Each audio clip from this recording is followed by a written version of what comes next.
안녕하세요. 대현 멘토 신범철입니다. 오늘 알아볼 기업은 대한유화고요. 대한유화에 대한 이슈, 그리고 현재 주가가 어떻게 흘러가고 있는지 한번 같이 살펴보도록 하겠습니다.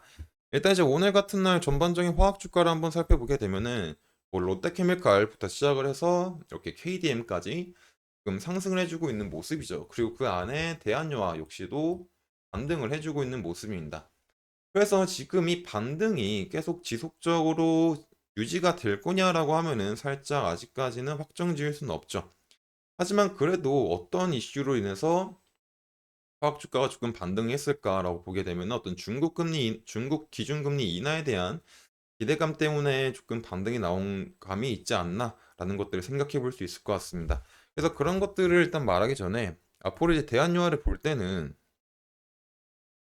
이런 배터리나 전기차 시장도 같이 보면 좋지 않나라고 생각을 합니다. 왜냐하면 대한유화에 대해서 주력 상품이라고 보면은 이제 HDP와 MEG가 있죠.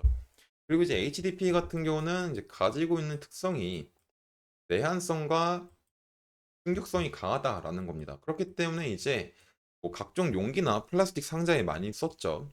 근데 이제 이러한 특성으로 인해서 이런 배터리의 분리막으로도 쓰일 수가 있다라는 점입니다. 이제 분리막 같은 경우는 이제 양극과 음극 사이를 가로막고 있죠. 그리고 양극과 음극 사이를 가로막고 있기 때문에 어떤 전도도 측정의 측면에서 보게 되면은 뭐 얇으면 좋다라는 특징이 있습니다. 하지만 얇게 된다고 하면은 다들 알다시피 내구성에 대한 문제가 생기겠죠. 하지만 이제 HDP의 특성을 이용한 분리막을 사용하게 되면은 이런 부분들을 상당 부분 줄일 수 있다. 그렇기 때문에 배터리 분리막 업체 배터리 업체에서 이런 HDP에 대한 수요가 증가할 수 있는 부분이 있다라는 거죠. 그래서 대한유화도 이런 부분들을 알고 이제 21년도에 이런 나프타 분해 설비 증설을 통해서 이런 배터리 분리막용 HDP를 생산하기 위한 많은 노력들을 했다라는 겁니다. 그렇기 때문에 이제 대한유화 같은 경우는 이제 배터리 분리막에 들어가는 이제 HDP 이런 부분에서 이제 시장 점유율이 60% 가까이 차지하고 있죠. 그리고 이런 수치가 결국에 글로벌 생산 1위다라는 겁니다. 그래서 지금 당장 대한유화가 밀고 있는 HDP에 관련된 전기차와 2차 전지 상황이 좋지 않지만 점점 업황이 좋아지고 나면은 대한유화의 이제 고밀도 폴리에틸렌에 대한 수요가 같이 증가할 수 있는 상황이 마련될 수 있기 때문에 우리가 지속적으로 체크해야 될 거는 전기차의 시장이 언제 좋아질지, 그리고 2차 전지에 대한 시장이 언제 좋아질지 지속적으로 판단해야 된다라는 겁니다. 그리고 이런 것들은 일단 나중에 대한 일이고, 그러면 왜 중국에 대한 이슈가 있을까라고 보면은 이건 중국증권보 이번 분기 이민은행 LPR 인하 예상이 된다라는 겁니다. 이제 뭐 LPR이라는 거는 이제 명목상으로 이제 의미를 두자면 이제 시중은행 있죠. 시중은행 우량 고객을 대상으로 어, 우량 고객을 대상으로 어떤 대출금리에 대한 평균치긴 하지만 인민은행이 이제 각종 정책이나 수단을 통해서 결정하기 때문에 사실상 중국에서는 좀 기준금리로 볼 수도 있지 않나라는 말들이 많죠. 그리고 이제 이런 기준금리로 볼 수 있는 LPR이 인민은행 유동성 공급을 위해서 이제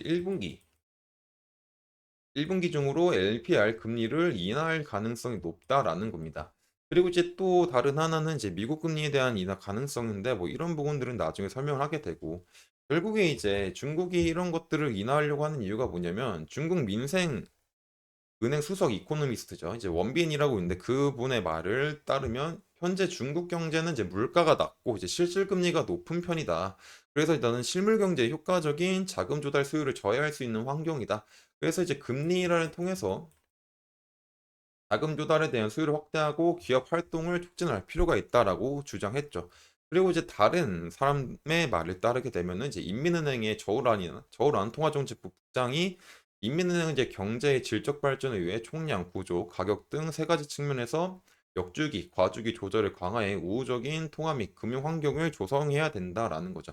그렇기 때문에 결국에 이런 이유들로 인해서 이번 1분기 때 안에는 이제 LPR이 인하가 되지 않을까라는 기대감이 있습니다. 그래서 이제 실제적으로 14년도였죠. 14년도에 중국이 갑작스럽게 기준금리를 인하했을 때 이제 화학업종과 철강업종의 수혜를 본 적이 있었죠. 그렇기 때문에 이제 LPR 인하를 통해서 실질적으로 기준 금리가 인하가 되게 된다면 24년에도 2014년만큼 똑같은 일이 벌어지지 않을까라는 기대감에 따라서 주가가 반등하지 않았나라고 생각해 볼 수 있을 것 같습니다.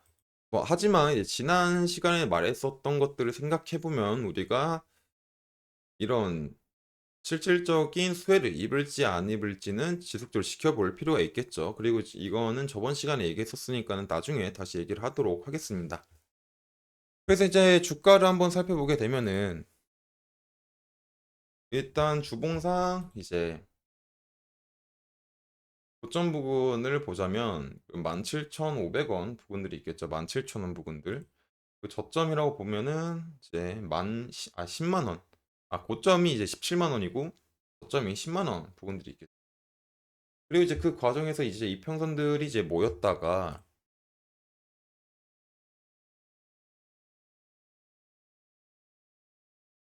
이평선들이 모여 있었고 어떤 혼조세가 예상될 수도 있는 그림이었지만은 만약에 캔들이 지속적으로 이 밑으로 하락을 하게 되게 된다면 이 꼬여있던 이평선들이 풀릴 수 있는 가능성이 있기 때문에 이제 추가적인 이제 반등을 기대하지 못할 수도 있는 상황이 나올 수도 있었던 거죠. 하지만 다시 이제 이런 매물대 부분에서 현재 반등이 잘 나와주고 있다라는 겁니다. 그렇기 때문에 이런 상황이 지속이 된다면 다시 뭐 고점 부근이 이제 17만 5천 원까지도 시도해 볼 수 있는 그림이 나오지 않을까라고도 볼 수가 있죠. 하지만 뭐 주봉상에서는 조금 판단하기보다는 이제 일봉을 살펴보게 되면은 일봉에서도 이제 지속적으로 하락을 하다가 다시 반등이 왔고 다시 하락을 하다가 저점 부근이 이제 12만 원 부근에서 재차 반등이 나와주고 있는 상태다라는 겁니다. 그리고 그 상황에서 이평선들의 상태를 살펴보게 되면은 여전히 이제 단기 추세인 20평선은 하방이고 중기 추세인 평선도 이제 하방으로 향하고 있다 보니까 아직까지는 이제 추세가 상방으로 돌아간 상황은 아니죠. 그리고 그 과정에서 이제 반등이 나온 거고 그러다 보니까 지금 당장 얘가 이렇게 폭발적으로 상승을 못 한다고 하더라도 지금 나오는 반등선이 유지가 되면서 살짝 눌리고 13만 원 부근에서 잘 안착을 하고 이런 두 개의 바닥을 만들어 주던가 아니면은 뭐 세 개의 바닥을 만들어 주게 되면은 꼬여있 이제 밑으로 내려가 있던 이평선들이 점점 상방으로 돌게 되면서 단기적인 추세가 이제 상방으로 돌아갈 수 있는 상황이 만들어질 수 있다라는 겁니다. 그렇기 때문에 지금같이 어떤 금리에 대한 인하가 조금 나와주면서 다시 한번 수출에 대한 상황이 좋게 나오지 않을까라고 있는 기대감이 나오고 있을 수 있는 상황인데 이런 부분에 대해서는 우리가 단발성으로 작용될 수 있는 부분인지 아니면 장기적으로 지속될 상황인지 이런 것들을 체크해 봐야 되겠죠. 그리고 이런 것들로 인해서 대한유화 말고도 화학 주가도 많이 움직일 거기 때문에 그런 부분들을 우리가 지속적으로 확인해야 되고 만약에 단발성 이슈가 아니고 실질적으로 이런 흐름이 나와서 매출에 대한 상승이 오게 된다면 대한유화가 지금 가격이 눌려지고 있지만 다시 반등할 수 있는 상황이 만들어질 수 있다라는 겁니다. 그럴 때 우리는 이런 부분들을 지속적으로 체크를 해봐야 될 것 같고요. 그리고 이제 추가적인 이슈에 대해서도 제가 지속적으로 체크할 예정이고 앞으로 이제 전기차 시장과 배터리 시장에 대해서 간단하게 이슈도 한번 체크할 거니까 대한요에 관심 있으신 분들은 제 영상을 시청해 주시면 감사하겠습니다. 이제 뭐 이제 추가적으로 다시 한 번만 정리하자면 지금 반등이 실패하더라도 딱 이제 바닥을 만들어주는 흐름이 나오는지 우리가 한번 지켜봐야 될 것 같다라는 거였습니다. 그래서 이제 추가적으로 이제 다음 시간에 얘기를 하도록 하고요. 이상 대형 멘토 신범철이었습니다.